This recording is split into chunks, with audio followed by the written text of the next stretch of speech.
நீங்கள் பார்த்துக் கொண்டிருப்பது தமிழ்நாடு முக்கிய செய்திகள்.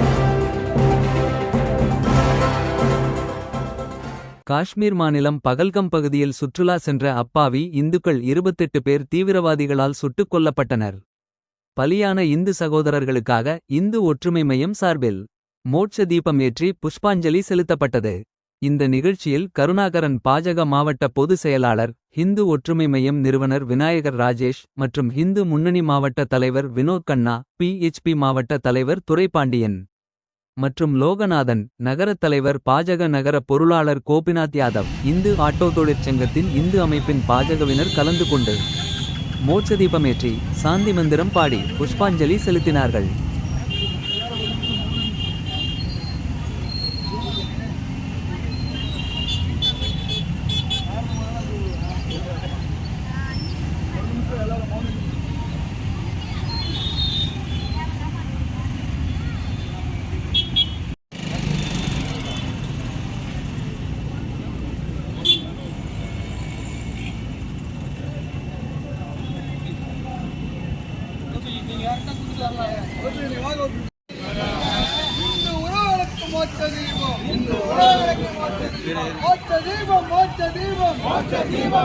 தீபம்